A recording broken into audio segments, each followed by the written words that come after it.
तकरीबन 2 दिन हम लोग हमारा स्टे था प्राग में 2 दिन स्टे करने के बाद हमें नेक्स्ट डे हंगरी जाना था। तो हंगरी के रास्ते में एक और बहुत खूबसूरत कंट्री है स्लोवाकिया।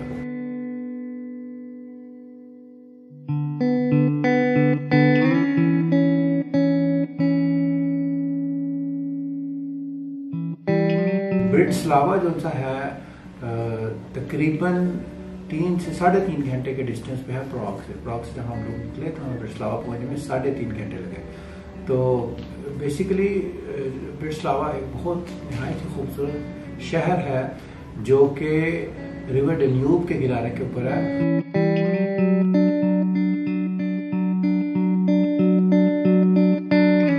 चेक रिपब्लिक प्राग से अपना ट्रिप 2 दिन का मुकम्मल करने के बाद इस वक्त हम लोग जा रहे हैं हंगरी में, बुडापेस्ट में हंगरी में जा रहे हैं। और रास्ते में जो है ना ये सिटी आता है स्लोवाका। और हम लोगों ने जो है ना एक सिटी टूर किया।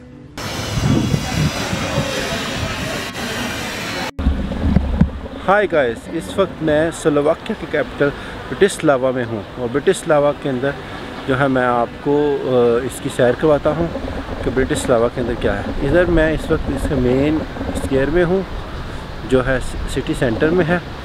और इधर मेरे बैकग्राउंड पे है जो जगह इसको कहते हैं पिकिंग मैन। पी मैन का मतलब यह है कि बंदा पिकिंग कर रहे हैं। ऐसे मैं आपको दिखाता हूँ।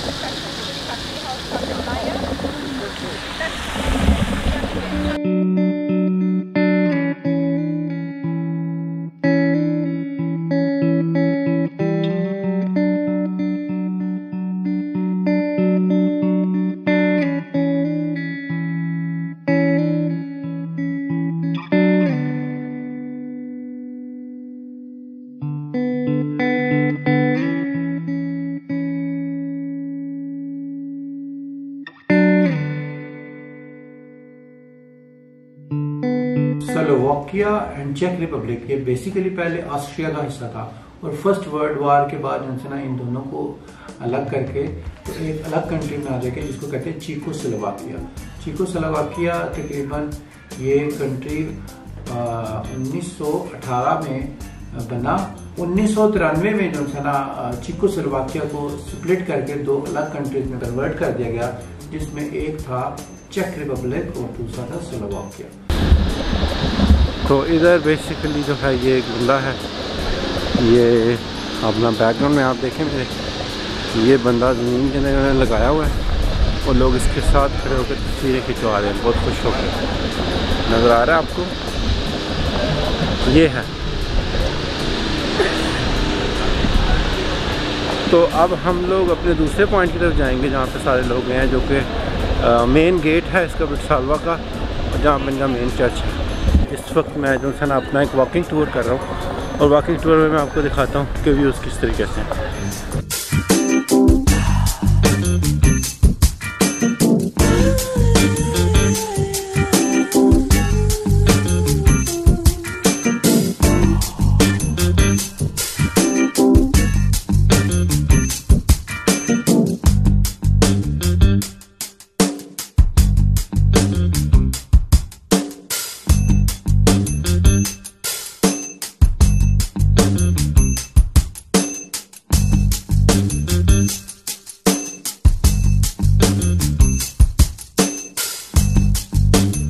ब्रिटिस्लावा जो है तकरीबन प्राग से 3.5 घंटे का रास्ता है और आगे से हमारा ब्रिटिस्लावा से आगे 3-3.5 घंटे के अंदर हम लोग हंगरी पहुंच जाएंगे। आज का नाइट स्टे हमारा हंगरी में होगा।